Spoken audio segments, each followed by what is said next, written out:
Hey guys, Carl from Purpose Plays. Today I'm going to be taking a look at the hand management set collection efficiency puzzler of a game, Red Rising, from publisher Stonemaier Games and designers Jamey, Stegmaier, and Alexander Schmidt. This game is a bit of a passion project for Jamey Stegmaier. As a huge fan of the Red Rising series of books, he's been working for a really long time trying to develop the perfect game for the series. Well, does the game follow along with the theme of the series? Did it turn out well? Is it a fun game? And more importantly, does it have a great solo game?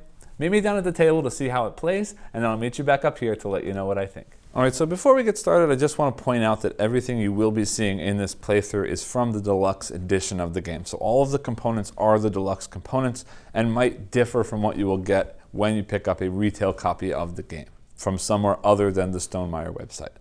With that being said, let's go ahead and get into setup. To set up a solo game of Red Rising, begin by placing the game board out on the table.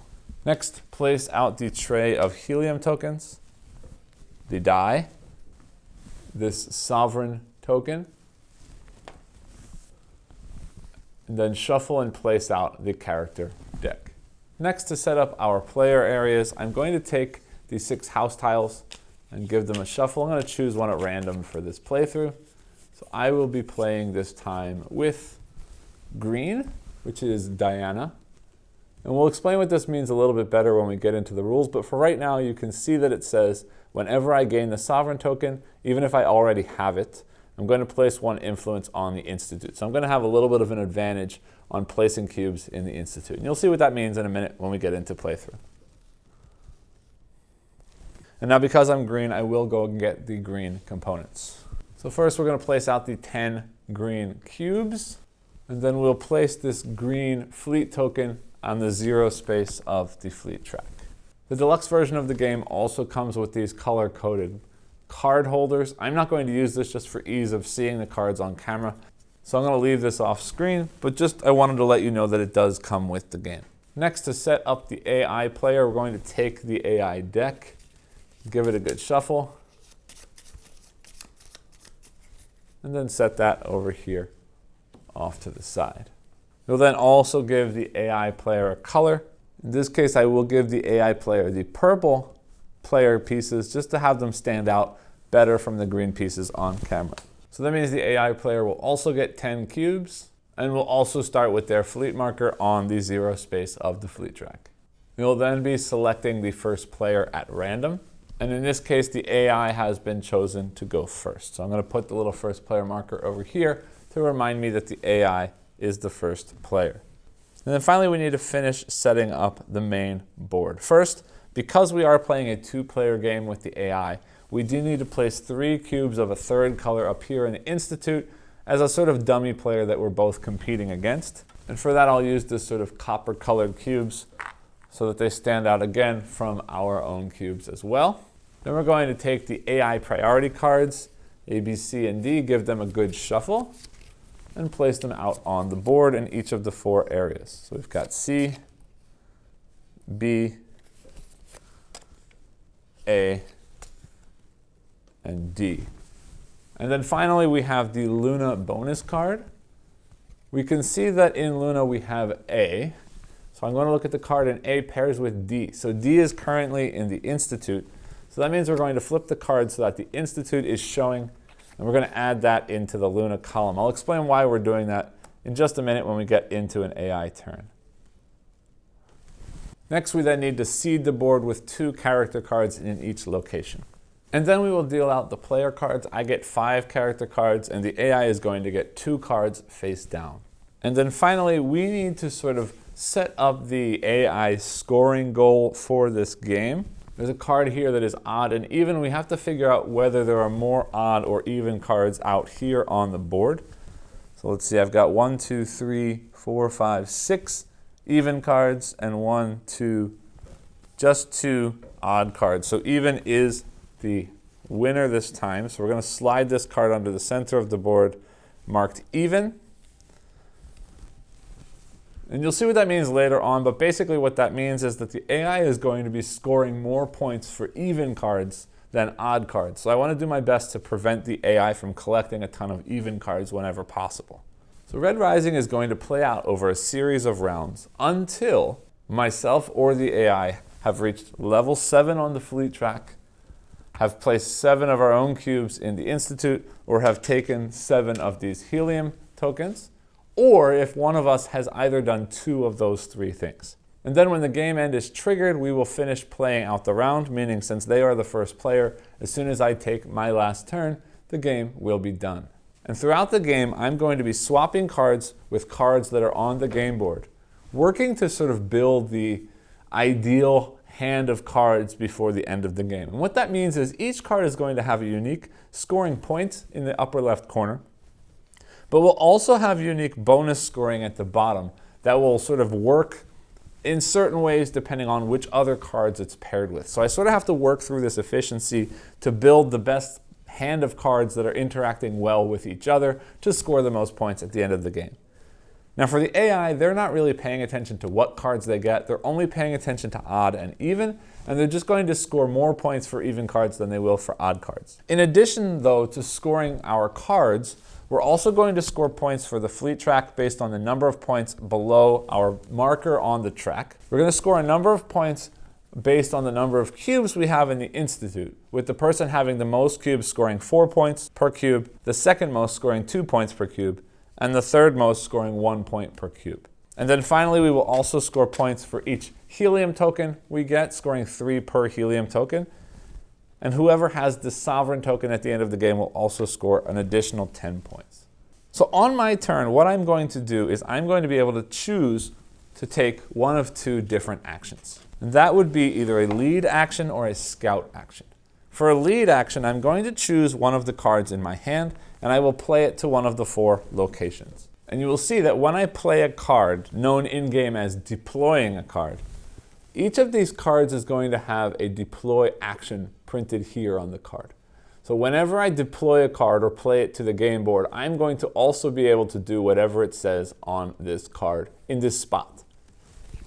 I will then choose a card from a different location than the one that I have played in. For example, if I deployed this card to the Jupiter area, I can then choose the topmost card in Mars, Luna, or the Institute, and add that card to my hand.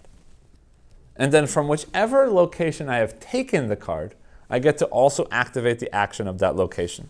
So for Jupiter, I'll be moving my token 1 space up on the fleet track. For Mars, I would be receiving 1 helium token. For Luna, I will be receiving the sovereign token and then triggering whatever my ability is for my house. And then finally, for the Institute, I would be placing one of my cubes up there in the Institute.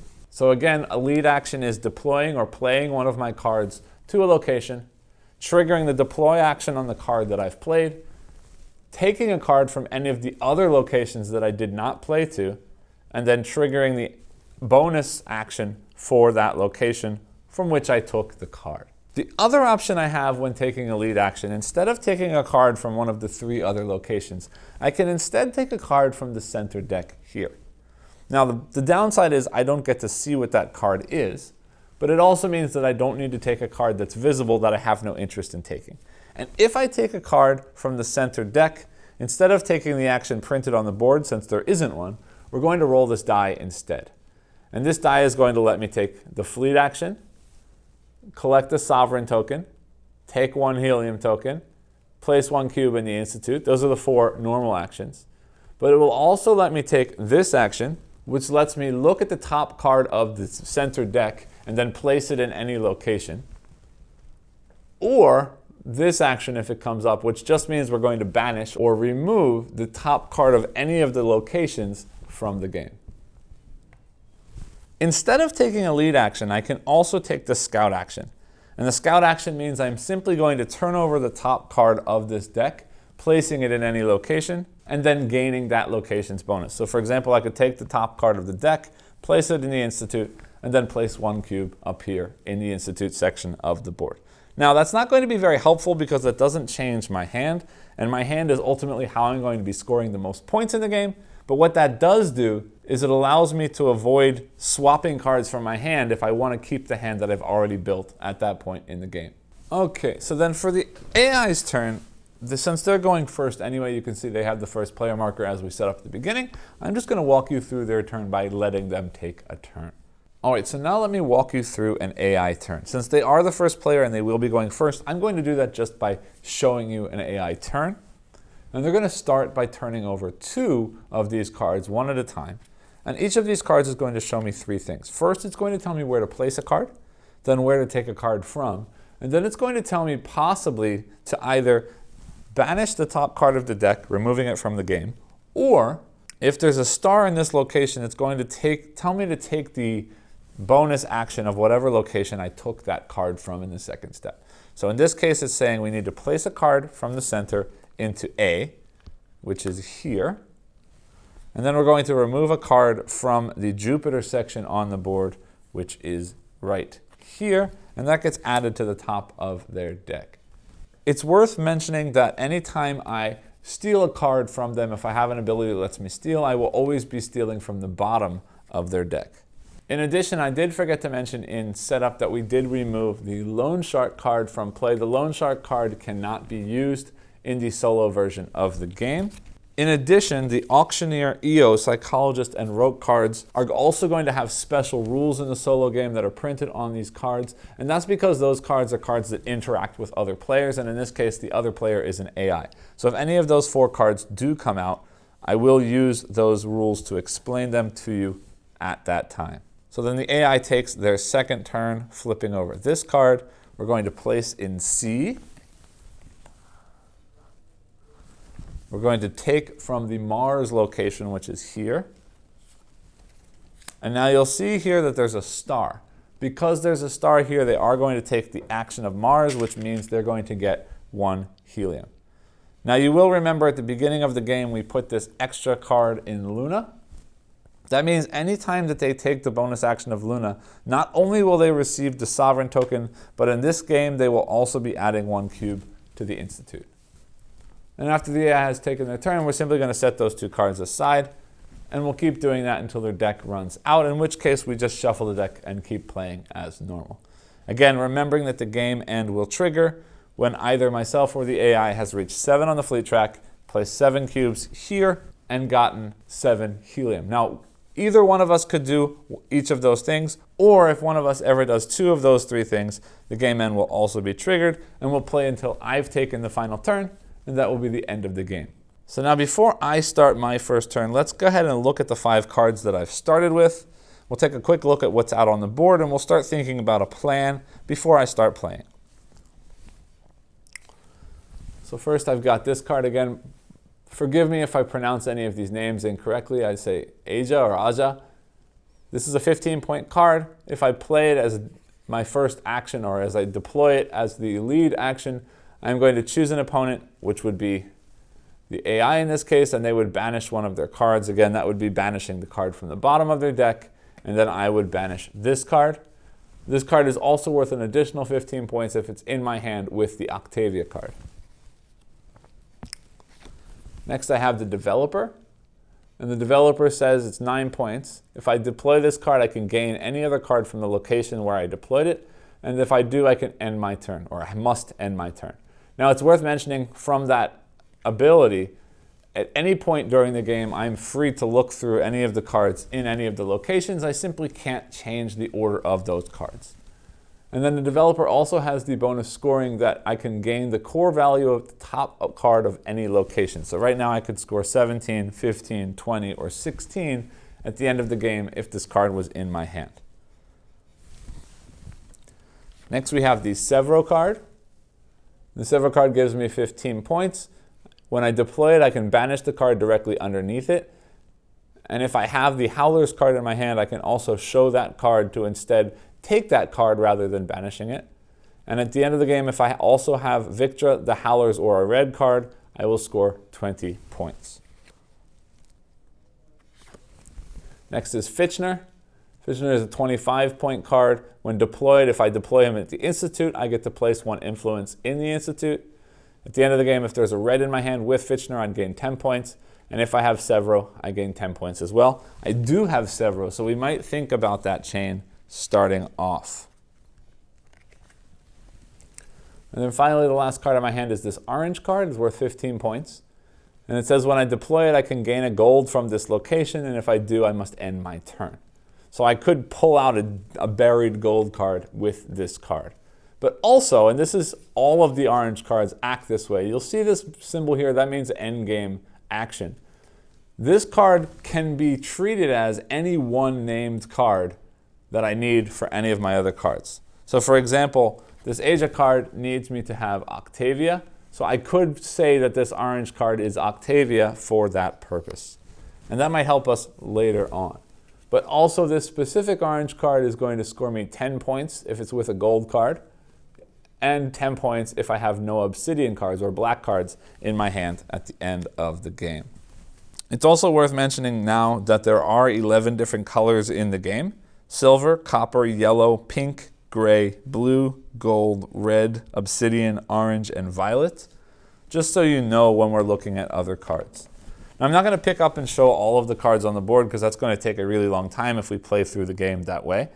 But looking again at my cards, I've got 15 points for Asia and 15 if I have Octavia. I don't see Octavia out there. Remembering though that I could keep this orange and make that orange Octavia, and 30 points is a good chunk of points. So that's not a bad card to hold on to unless we can replace it with something better. The developer is great to help me get another card from a certain location, any card. So if I want to pull something that's buried, that's good to have. Doesn't score a whole lot with 9, but if there's something big out there, like for example, there are some cards that go all the way up to like 40 or really high points printed in that top corner. So if that one was out, that would be a really nice card to have. But right now the highest card showing is a 20. So that's not huge. Now Severo and Fitchner are cool because Fitchner gets an extra 10 points with Severo. And Severo scores points off of red, and Fitchner also scores points off of red. So I think I'm going to try and hold on to both of those and pick up a red card. There's one right there that I could actually snag with the developer if I wanted to. We'll take a look and see what that is in a minute. This orange card again scores with gold and scores with no obsidian. So as long as I keep out obsidian and don't lose all of my golds, that could be nice because that's 20 and 15. It's 35 points. It's pretty big. So right now I'm looking to get rid of this green. I'd like to pick up a red, but let me see what else is out on the board. Got another orange that lets me score 13 if I have a gold and no obsidians, which is less than the 20 for gold and no obsidians. But also he's at 17. 13 and 17 gets me 30. This is still 35. That's better. Antonia has a gold that gets me 15 with the jackal or 2 other golds. If I'm keeping these 2, that's already 2, and that's 30. But she loses 10 points if she's with Severo, and I'm planning on keeping him, so probably not Antonia. Ugly Dan is a gray card. Sorry, that's not obsidian. 20 points, 5 for each red and brown on locations. Let's see. Theodora's a pink card. 16 points and 14 if she's with gold or red, but not both. I'm planning on having both, so I don't really like her. And let's see what this red is, because that could be great. Aha, no. This red is scoring 25 points if with no gold. I have 2 gold, and I'm planning on keeping those gold with the red, so I don't really want that because that's going to not score a ton of points. So let's pass up on that one for the moment. And we've got a diplomat over here, 16 points, 19 if I have the same exact amount of influence as either opponent, means this 3 or the AI. And this silver, 15 points, and at the end, I choose a color other than silver and gain 1 helium for each card of that color on Mars. So if Mars has a lot of a similar color, that could be nice to have, but that's a lot of work to make that happen. So probably I don't do that. All right, so let's see what I'm going to do on my turn. I know that I'm going to get lots of influence this game, so focusing on influence is not a bad idea, but I'd also like to focus on something else. Right now, I don't mind getting rid of Asia, unless I can get Octavia, and then it's worth keeping. I don't really want to get rid of one of these. However, Fitchner is an odd card, means scores less. If I play him to the Institute, I get to place a token there, and then I could hopefully get him back later. That's not horrible. The orange lets me gain a gold from somewhere and end my turn.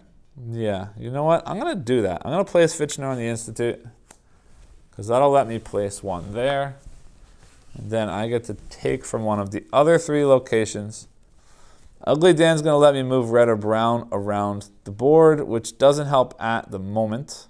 Antonia is not bad to have, except again, she loses 10 points for Severo, which is not cool. Yeah, I'm just going to pill this orange because the orange is going to let me pick up golds from other locations. And I'm going to move up on the fleet track. Yeah, let's do that. All right, then it's the AI's turn. First card, place to D. And then take from the Institute, which already just got placed. And a star means it's placing in the Institute. Next card, place to B. So card goes out there. It's then taking from B, so nothing has changed. And it does activate B, which is Mars, and it takes 1 helium. All right, so clean that up. It's my turn again. I want that card back again. And I want that card back again by actually doing something. Now, yeah, I don't really need this green card, and it is an odd number. So I'm going to use the green card to cover up something I don't need, or sorry, something that I don't want him to get. So I'm covering an even with an odd. It says I can gain any card from this stack, but I don't really like any of them. I do want this one back. So I'm going to take that one back. I'm taking it from the Institute, so I place that there. AI goes again. They are placing a card on the Luna space, and then they will take a card from B by Antonia. And then again, the star means from B, they're getting 1 helium. Their second card, placing on A, is getting pretty long. Taking from C, Jupiter, which means because that star, they are also moving up 1 space on the fleet track, and that is the end of their turn. All right, there's not a whole lot going on here, but remember, I can always take from here and roll the die to get something else. But let's take a look at what we've got. The administrator is 15 points and another 15 if I have the least influence on the Institute. That's not going to happen. And the diplomat scores me more points if I have even number of influence. And I don't really want that to happen, but that is a lot of points. So we'll see what happens. But this one means that we both place an influence. This one, if I use later, says reveal the top 2 cards of the deck and place them under this card in any order. It could be a good way to dig through the deck. So I don't want to lose Fitchner. And I'm really worried that if I could do the same trick that I did before, putting Fitchner there to get an influence. But if they then take them away, that's going to be sad for me. So I'm going to hold on to them for a minute. So it means I'm just going to get rid of the lesser of the 2 orange. Doesn't matter where I place it. It is odd, so I don't care if the AI takes it. And I will place it in Jupiter. And then I'm going to take, I don't really want that brown or that copper. Yeah, let's take it random. No, I'm going to take that because I'm going to play that later to pull out 2 new cards. And then we can start digging for stuff if we need to. Yes, all right. And I took that from Luna, so I get that sovereign marker for me. And because I get that, I get to place, based on my Diana ability, place that up there in the Institute. Next, the AI goes, placing on B, the hacker, and then taking from Luna, which means with the star, they are taking the influence or the sovereign token away from me. They will go again, placing on D, the martyr, and taking from C, but no star, so no ability is triggered. Those cards get cleared, and it's my turn. So we've got 2 new cards. The hacker says 15 points. When I deploy it, reveal the top card of the deck and banish or place to the topic of another location. And at the end of the game, I could reveal the top card of the deck and gain those points. Or the martyr is 15 points, will block them from taking that sovereign token from me by banishing that card and taking a new one from the top of the deck. And then also, if I have the sovereign token, at the end of the game, I get 1 card of my choice from Mars. That's a cool card. But the problem is I want to use this administrator. And to do that, I need to place it in the Institute, which says, if deployed on the Institute, reveal the top 2 cards. The Howlers, ooh, I want that badly. And EO. Io is that weird one that I mentioned before. It is a red. It scores for other reds, which I'm not going to have, but I would like to have a red for them. -10 if it's with a gray. I don't have any grays, so I don't really care about Io at the moment, but we'll see what happens. Now, I have to place them under this card in any order I want to. So I want to kind of bury them a little bit. But I want to have the Howlers because I want the Howlers to match with Severo, because the Howlers score 20 points and then an additional 15 if they're with Severo. So that's a great combo. So I'm going to put those under there. And we'll explain Io again. If I take Io, I'll tell you what it means. But I'm going to take the developer because the developer lets me take any card from a location when I deploy. So I'm taking that, which means I get the sovereign token back to me. And because I do, I get to place one more influence up here in the Institute. And the AI goes next, placing one on Jupiter. Well, there's that 40-point card I was talking about earlier. And then taking from B. And they are activating the location, so they are going to take one more helium. They go again, placing in the Institute. Taking from A. And then they do activate that as well, which means they take back this sovereign token. And I just realized last time I took the sovereign token, it should have also placed an influence in the Institute, and again now, so I'm placing two of them up there, and we clear that set. All right, so I do want the Howlers badly. So I'm going to play the developer here, and I'm going to take the Howlers, which does mean my turn instantly ends. I don't get to take any bonuses, which is sad, but important right now. Back to the AI. AI places on B, and takes from the Institute, but no bonus. This time placing on Mars, taking from A, and again triggering. Now triggering, they've already got the sovereign token, so nothing happens for them, but she does get to place one more there on the Institute. That's the end of the AI's turn. My turn. I like this set of 3. I don't necessarily need this Asia card. And that would let me banish one of their cards, but then she also gets banished. And that's not good because I don't want less cards. I did forget to mention at the beginning, if I have more than 7 cards at the end of the game, I will lose 10 points for every additional card that I have. So I do want to get more than 5, but I would love to have less than 7. And right now, I don't have any cards that's going to let me expand my deck. All right, so let's see what we've gotten in the last couple rounds. Now, Quicksilver is worth 40 points, but if any opponent has more helium than me, I lose 30 points. So I need to make sure I have more helium, and right now we can see that's probably not going to happen in this game. Roke is one of the special cards that I told you before. It tells me I can look at an opponent's hand. In this case, I'm going to look at the top 6 cards of the deck. I'm going to name one randomly, name a card, shuffle the deck randomly, and then if the card that I choose from that deck is the card I named, it gets banished and I banish Roke. Again, I'm not really all that excited or aimed at banishing stuff from their deck. Morningstar is cool. I don't know if I want to keep bashing the Institute, but we are tied again, so it's not a bad idea. Morningstar is going to let me, every time I play it on Jupiter, move up the fleet track. So I could potentially be taking 2 bonus actions every round. Plus it's worth 35 points. And I only lose points if it's with, oh no, that's not true. I lose points unless it's with Orion, Virga, or Pellis. But as long as I have an orange that's not doing anything else, that won't happen. Or I can hope to find one of those. Or I can take it simply to play it later to get that bonus. So I think that's not a bad idea. This orange card is an odd number. So is Asia, though. And Asia is 30 points, and this is 35. I'd rather hold on to this and potentially use it to get a gold later on. So I'm going to play Asia to, these are all even, so it doesn't matter. I'm going to play it in Luna.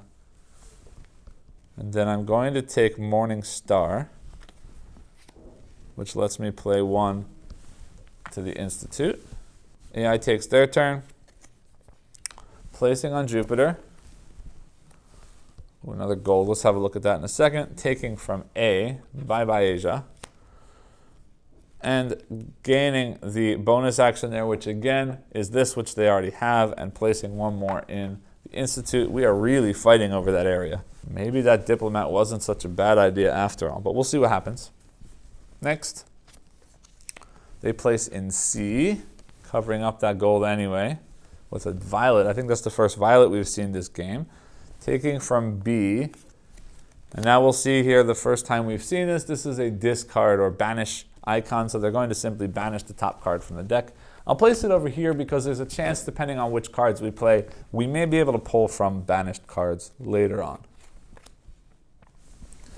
All right, so it's my turn. The two new that I see here is this Violet Vlogger, 7 points, 23 points if you're furthest on the fleet track or tied for furthest, which we could be, but in order to get that, I have to play somewhere else, and I'm planning on playing on that Jupiter. Dr. Varani on Yellow Doctor says if deployed on Mars, reveal the top 2 cards of the deck and place them under this card in any order, which could be nice later on to start digging for some things. Plus, I gain any number of banished cards from here, Victra, Severo, Fitchner, and any reds.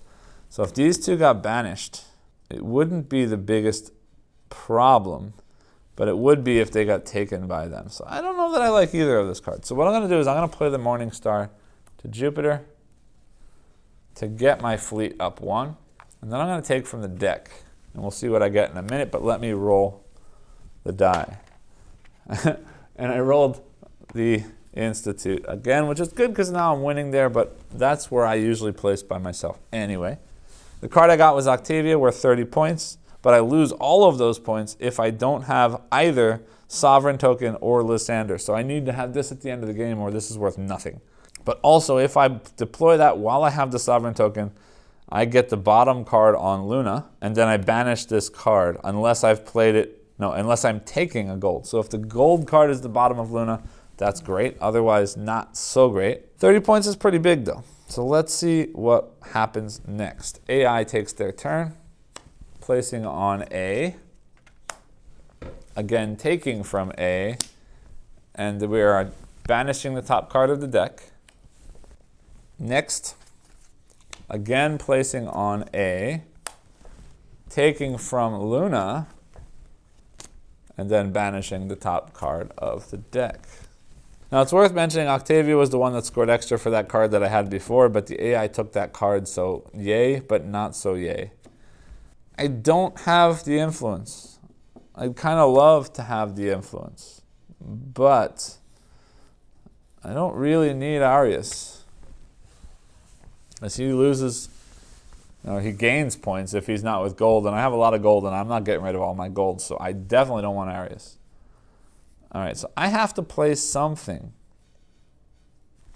I could get Tactus. Tactus scores with Octavia. 40 or 20 points extra. So it might be worth now at this point getting rid of this gold, but that's 35 to pick up that 40. That's not so bad. But I need to start finding a way to get some more cards because I'm stuck at 5 and none of these cards that I have are getting me anything new.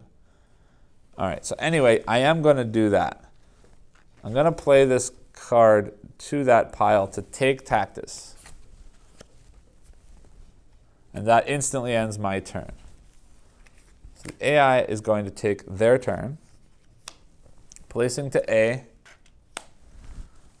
taking from Mars, and nothing bonus, and then placing to the Institute, taking from C, which is Jupiter. Oh, there goes my orange card, and bumping up their fleet to level 2 with me. Now my turn again. I can steal a card from an opponent. It means I take the bottom card, but I have to lose Tactus to do that and end my turn. Oh, it's this new one. The Telemanuses that came out is 20 plus 15 if I have Pax Telemanus. I don't. The janitor is 10 plus 5 for green, yellow, or blue, which I don't have any of. Yeah, I don't like that. I'm going super gold. I kind of like this hand. So let's start scouting to get some other bonusy stuff. And then we'll figure out what happens next. So I'm going to scout this card, which means I get to place it on anywhere and activate whatever that is. It's a violet card, 9 points, 31, if the core value of each of my cards is an odd number. They aren't unless I get rid of Howlers and Tactus. And that's 75 points that I'd rather not get rid of. So I'll put that there. And I get to take that, which means I get the sovereign token back and allows me again to place one more of these. So that's me at 7. So if either of us gets 7 of these and hits level 7 here, the game ends. Or if I hit 7 here or take 7 of these, the game also ends. So that's my turn. AI takes their turn, placing on Luna, taking from A, which is Luna. Star means they get that sovereign token back again, and also place one more up there. And again, placing at B, CEO, and taking from Jupiter, which is going to push them up one more here. Now, I don't want to keep scouting. This hand is good, but I don't want to just not have anything. Ooh, you know what? Severo says banish the card directly under this one, and if I have the Howlers, I can take it instead of banishing. So I can add cards with Severo as long as I can get him back into my hand later, which is nice. So, which of these cards looks good to me? I can lose Fleet to gain Helium. I don't know that I want to do that, but it could be worth some points. Helium's worth 3 each, and unless I get to level 5 on the fleet track, I'm not hitting 3 each. So that could be worth it. We'll see what else happens. The Vlogger wants me to be furthest on the fleet track. Ooh, but hold on. If you're further on the fleet track than the player to your right, give them the Vlogger, gain the top 2 cards of the deck, and then end your turn. So I could turn that into 2 cards, expanding my deck. So that's nice to have. All right, so I'm going to place Severo there. No, I want something else. If I have at least 5 Helium. Okay, but they score more for further on the fleet track. All right, let's just do this. Severo's going to go there. I'm going to take the Vlogger, which does nothing right now. That was just Severo banishing the Vlogger and then me saving it because I have the Howlers.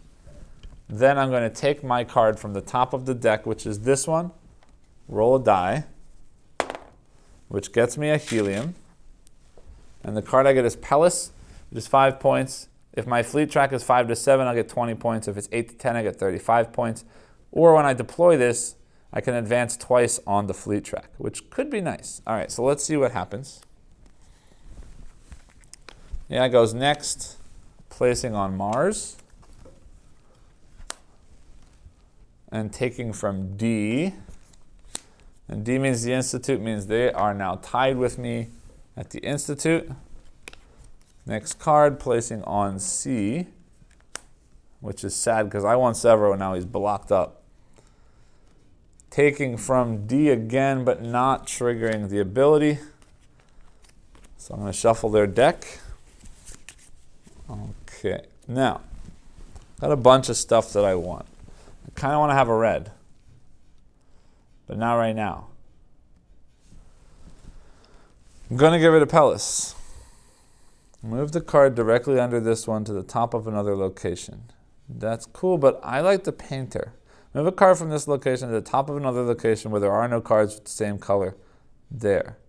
That's not going to score much for me, but it will help me get Severo back. So I'm going to put Pellis there, which lets me advance twice on the fleet track and then move forward 1 on the fleet track for them.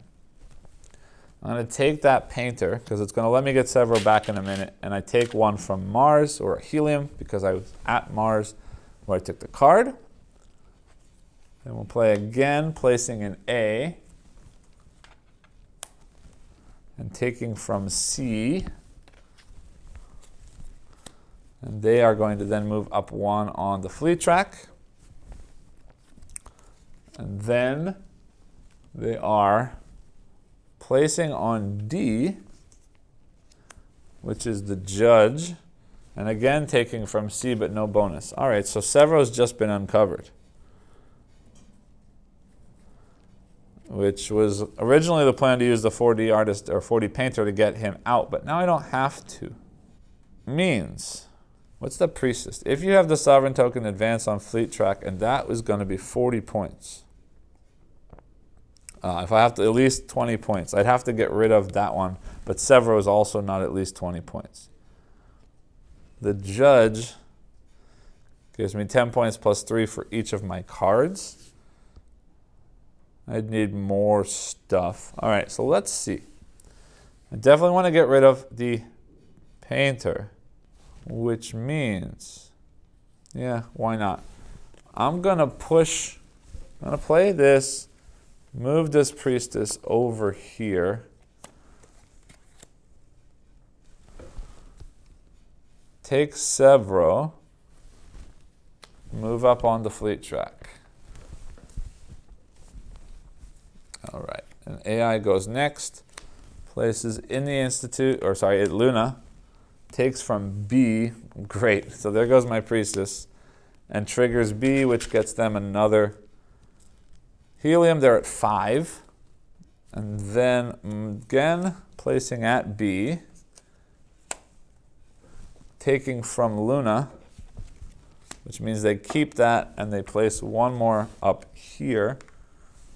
And I just realized the AI is missing 1 cube, so it's back now.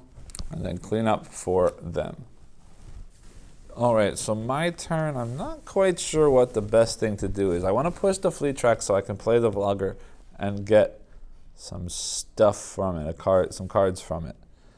So let's use Severo to take something. Do I care about the judge or Alfred more? The judge is going to be worth more points, so I'm going to place Severo there. I need to get Severo back. I get to take that again because I'm banishing it, but keeping it because of the Howlers.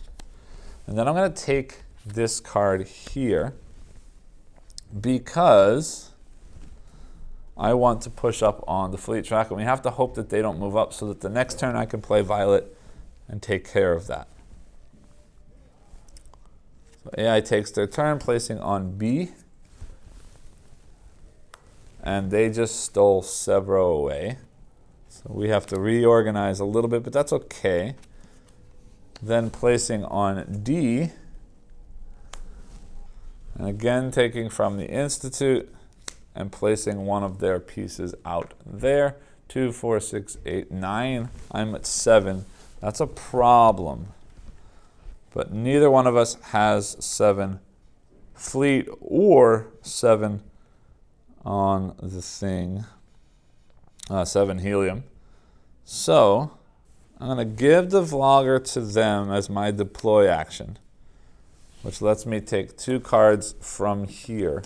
Now, what did that say? It says then end your turn. So I'm getting these 2 cards. Let's see if they're any good, if that was a mistake. I get points 32 points if everything I have is an even number. The only even odd numbers are Fitchner, who doesn't have Severo anymore, doesn't have a red, and screws up that card. So I'm going to get rid of him, actually. And then Holiday says 15 points, 5 for each orange and blue on all locations, which right now is just that one. And I can treat that as any other color in addition to gray, but that doesn't really help me right now with anything else. So 1, 2, 3, 4, 5, 6, 7, 8 cards is not good. But anyway, it's the AI's turn. Let's see what happens. They're placing on Mars. Remember, 8 cards again at the end of the game. I'm going to lose 10 points, so I need to get rid of something potentially. They take from A and trigger, which means they keep the Sovereign. They put that out. Wow, that's not good either. They're playing again, placing on A, taking from Jupiter. There isn't any. This is the first time this has happened, but I'll show you on the card this arrow, means if they can't take from where they're supposed to take, they're going to move to the left, and they will wrap to the other side. So they will be taking from the Institute. That clears. Now, I want to go back to the Institute, I think. I don't need Finchner anymore, or Fitchner. So I'm going to deploy him to the Institute because doing so will let me place an influence there. Now, I don't want to take from Jupiter. I can't anyway because I don't want to push up. I wouldn't mind placing more influence and getting this back again. That's 20 points plus an additional 2 for every cube there. Absolutely, yes. I'm taking that, which means I get this back, and because of my ability, I'm placing one more cube up there in the Institute. AI takes their turn, placing for C, and then taking from Mars, and then they place one. Sorry, they don't place one. They take the bonus from Mars, which is taking a helium, which is still just 6. If either one of us gets 7 helium, the game will end.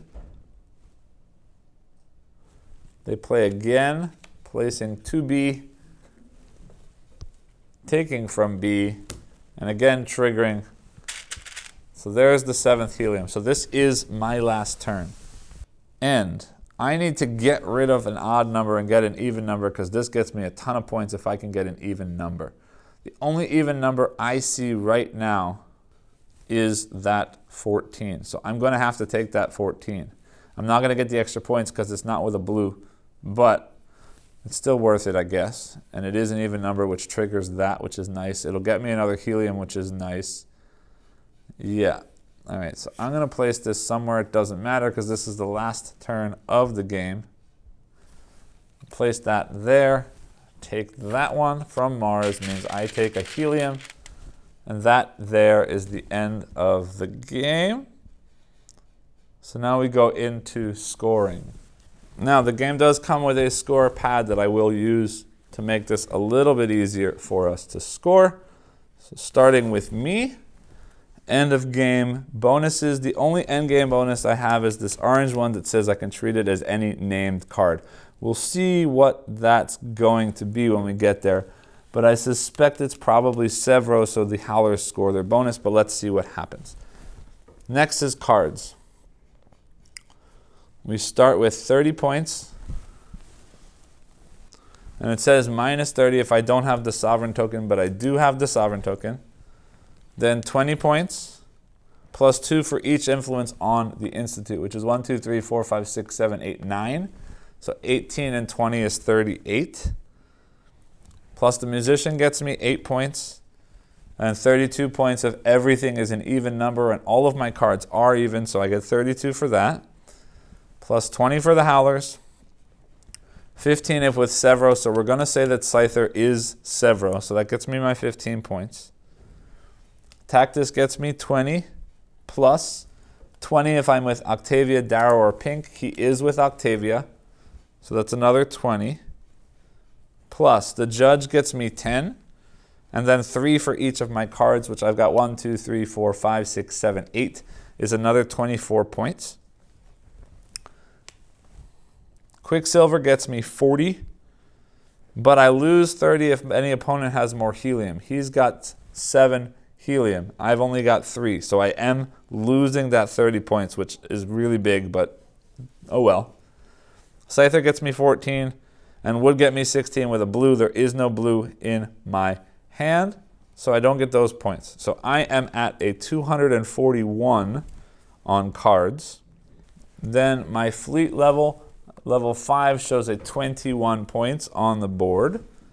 3 VP each for helium. I have 3 of them. 3 times 3 is 9 points. Next, I do have the sovereign token, so I do get 10 points for that.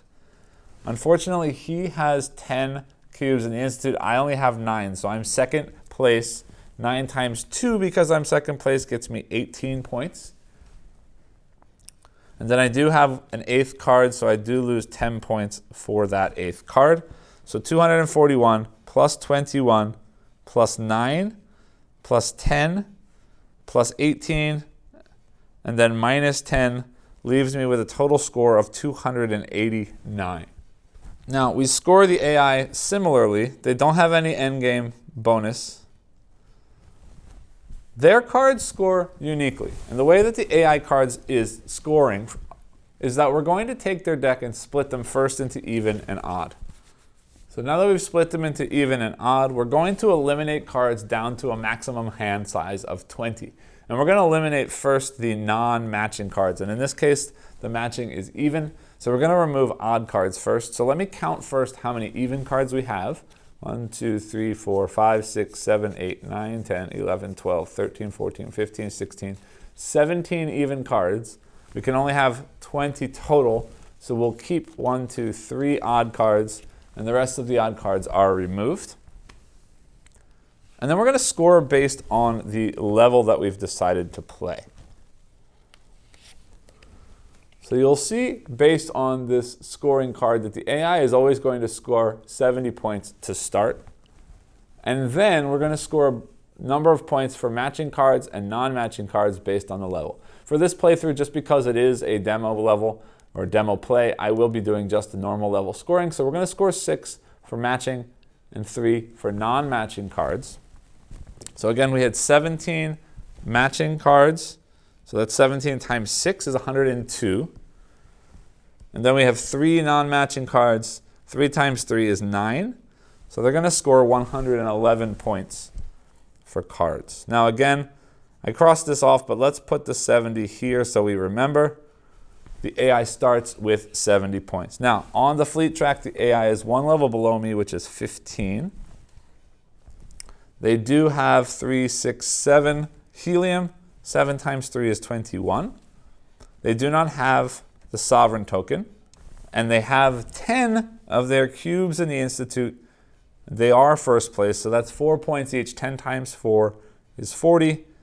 They don't ever lose any points for more cards because they'll always have 20 or less anyway. So that's 70 plus 111 plus 15 plus 21 plus 40 equals 257. Now just to show you, if we went up 1 level from normal to level 3, instead of 6 points for matching and 3 for non, it would be 8 for matching and 4 for non. So that would be 8 times 17 plus 4 times 3 is plus 12, would have been 148 instead of 111. And in that case, 70 plus 148 plus 15 plus 21 plus 40 would have been 294. So you'll see I got a level 2 win, but I did not get the level 3 win. So while we're here, I do like to take a look at the components. The components here are really, really, really nice. The cards, the artwork on the cards looks wonderful. You've seen a ton of it as we've been playing the game. I don't know if this picks up on camera. Yeah, you can see it right there. The gold cards have a really nice gold foil that's on them. These crystal pieces are crystal pieces you've seen in a lot of games, so nothing special about them, but I do like the little container that they come in. It does come with a cool fox lid that goes on top of that to keep everything in it in the box, which is really nice. The cubes and so on are very, very heavy-duty metal components, like actual metal, not metal coated like you know with the Terraforming Mars cubes. These are legit metal pieces. Same thing with these fleet tokens. They're really, really, really nice. This Institute token is way overdone. It just looks really cool. The first player marker is a moon. I mean, again, nice, weighty metal pieces. Very nice. The die is a little bit chunky for my taste, and it's plastic. I mean, most dice are plastic, but it's very lightweight plastic and a little bit bigger than I would have liked. But again, the symbols need to be easily recognizable, and the size definitely helps with that. So no knock on that whatsoever. Speaking of components, though, one thing that should sort of be mentioned is that the colors, because of the metal, are often a little bit tricky to see the difference. For example, let me show you some of the pairings of colors. The purple cubes and the red cubes are quite similar. It might look a little bit better on camera, it might look a little worse. I can't really tell looking through the screen as I record this, but they are pretty close. You can tell them together, but at a quick glance, they're pretty close together. Same thing with these sort of yellow, I guess they represent the yellow team, and the gold or bronze, I don't know exactly what that color is, but those on camera, because of the darkness levels, they look very different. And one's shiny and one's matte, so that's a little bit helpful. But again, at quick glance, they might just look like clean and dirty versions of the same cube. So that is something to be thought about if you are getting the deluxe version. There is a little bit of similarity between the cubes. The only other color that comes with it is blue, and I guess depending on your sight and the way that you see colors, the two of them can also look pretty close together in the lighting at quick glance, right? So just something to be aware of. I don't think it breaks the game in any way, but at first glance, at quick glance, the colors are a little bit close together. Now, the other thing that does come with the deluxe edition are those card holders that I showed you at the beginning. They do hold the cards fairly well, but as you can see, they fall out pretty badly. I mean, if you've got it down on the table and you stick the cards in it, there's not really any fear of them falling out, but they don't really hold the cards super well. And also you can see the size of these holders only holds comfortably about 4.5, 5 cards. And when your hands are usually 7 cards by the end of the game, maybe more, it's kind of a tight fit, and you do have to hide some of the information on the cards in order to see that, or in order to hold them all, in the card holder. So they are nice to have. It doesn't hurt to have them in the box, but ultimately, I don't know how often I will be using these card holders. Now, looking at the insert for the box, because I also do like to do that, that is actually very well done. All of the pieces have nice spaces to go. The first player marker goes there. That sovereign marker fits nicely right in there. The die has a nice slot. All of these card holders fit nicely in right in there. The cards can separate into these 2 openings. Because of the cutaway here, it's really easy to get the cards back out of the box when you're done. That loads right in the box like that. All of the player pieces go in here, and the score covers right over the top like that. Everything fits really, really nicely. If I have any complaint at all, it is that the lower level here, because of the score mat, does cause some of the cubes in these center holes to fall out a little bit, but really it's not that big of an issue. Now, the box size for a deck of cards and some small components is probably a little bit oversized, but it looks nice on the shelf. We know that companies like to have bigger boxes to match other games on the shelf, and realistically, because of the insert, everything fits nicely in here, but it didn't really need to be this big. With all that being said, meet me back up top, and I'll let you know exactly what I think about the game itself. Welcome back. I hope you enjoyed the playthrough. Before I get into my thoughts at all, I should mention here that I was given a review copy of this game from the publisher, but I will do my best, as always, to give you my own thoughts on the game and try my best not to be colored by the fact that this was a review copy. Now, before I talk about the game itself, I want to talk a little bit about the theme, because as I mentioned in the intro, this was a bit of a passion project for Jamey Stegmaier, and this is based on a long-running series of novels called Red Rising. Before I even had a chance to play this game, I was very intrigued by the game, and I had heard lots of people talking about this novel series, so I picked up the first book. It did take me 2 tries to get into it, but by the time I had gotten halfway through the book, I was really, really intrigued by the story, and I enjoyed the first book quite a bit.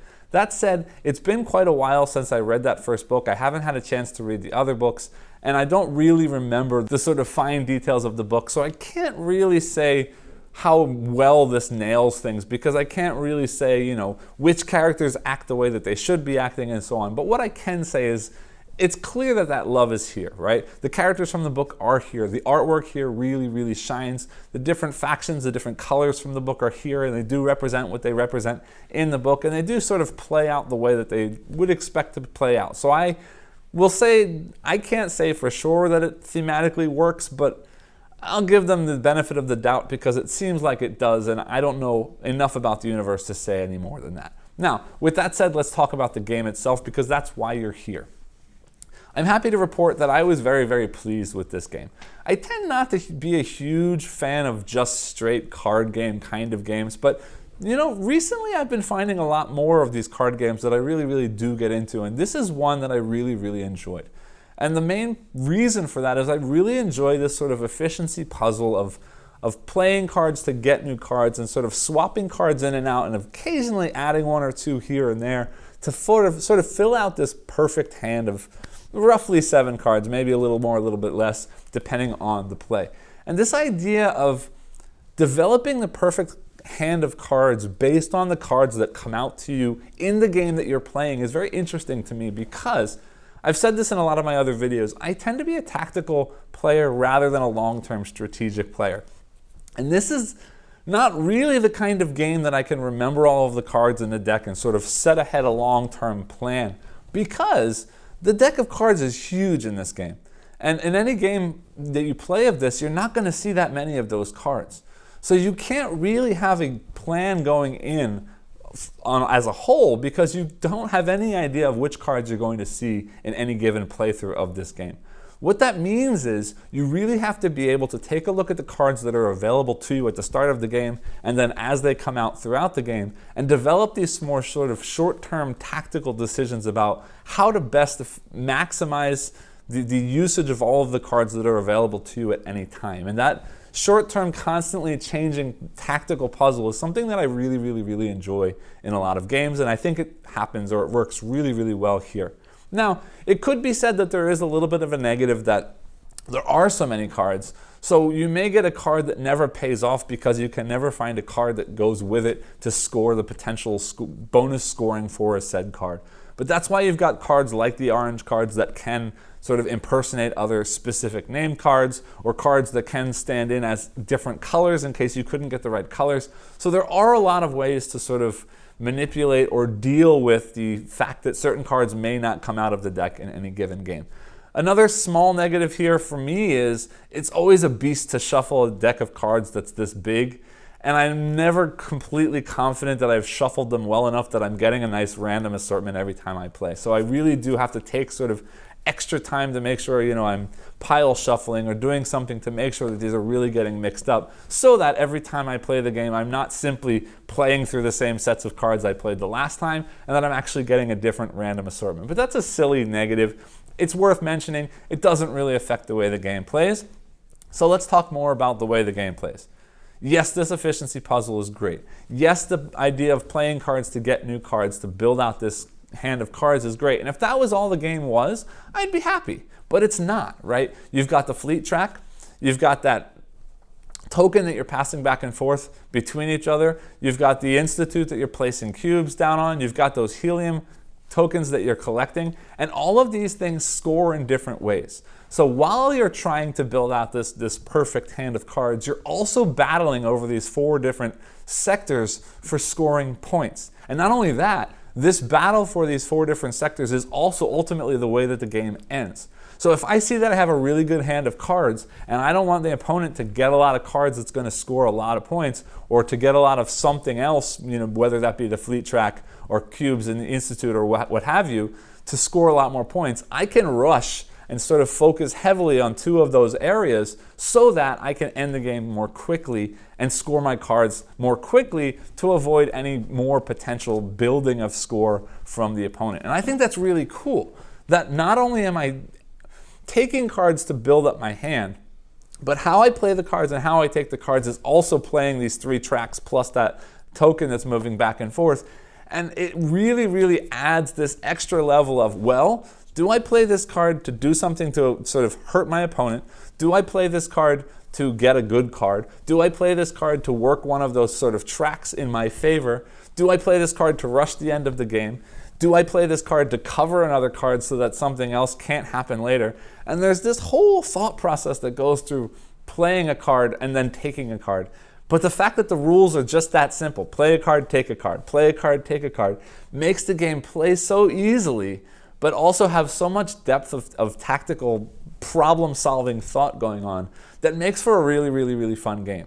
And it makes for a really, really fun game in a very tight, short package. It doesn't go on for a really long time, but you get a really, really good chunky experience out of each of these plays. And most of the time when I sit down to play this game, I don't play it only once, because the play length is short enough that I can get 2, maybe even 3 games in a normal session for me. and play through sort of 3 different puzzles based on the 3 different random sets of cards that come out in any given game. And I really like that about this game. Now, let's talk about the AI itself. This is another Automa Factory AI, which I tend to really, really enjoy. They do all of the work for Stonemaier, and I like generally what they do. This one plays really, really easy. You play out a card, all it tells you to do is where to place a card, where to take a card from, and then whether or not they get the bonus action and or discard a card from the deck. And it plays out really nicely because it does sort of manipulate or move through, cycle through the cards on the board so that what's available to you at any given time is changing. You do have to worry about how the AI is scoring even or odd, so you can start thinking about which cards you want to sort of keep the AI from getting so they don't score extra points for the cards that match whatever it is they're aiming to get. Right? You do, of course, always have to keep an eye on those different tracks of scoring because you do want to prevent the AI from scoring more. You do want to beat them in the Institute if possible. You do want to sort of end the game before they crush you with some of those points because they're going to score a whole lot of points on some of those areas depending on how they're playing at any given time. I really love how the one track for the AI has the second card on it, so they actually get 2 bonuses on that track, because the way that ends up changing every game and setting up differently at the start of every game is sort of giving the AI a different brain or a different sort of play style for that given playthrough. And it really does switch up sort of the tactics you have to use based on whichever power you've been given, which is also something I should talk about. I'll come back to that in a second. But makes you develop this different thought process based on the power you have as your player character that you've gotten, plus the sort of different strategy or different tactical play style that the AI itself is also using. So this balance is also a really cool one because it changes up the way the game plays every time.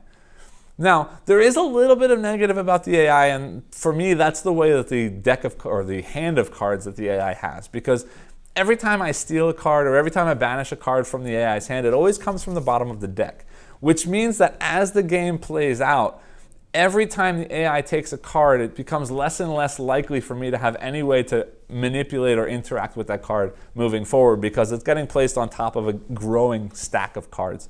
Whereas in a multiplayer game, any card that a player takes, they might play on a later turn, and then I can either take it or interact with it or prevent them from getting it back in some way, and that doesn't really happen here. So there's a little bit less interaction between me and the AI than there would be between me and a player in a game. And if that bothers you, that could be a negative here. But again, ultimately the game is about the efficiency puzzle of creating the best hand, running the timer just long enough that you get what you need and not long enough that the AI scores more points, and then also focusing on scoring that matches both your player ability and whatever else you've got coming out of the cards moving through the game. So it's still a really good experience to me. I don't know that the AI has to play exactly like a player in this game for it to be a good experience, and in this case it doesn't really, but it makes for a fun game for me, so that's good enough for me.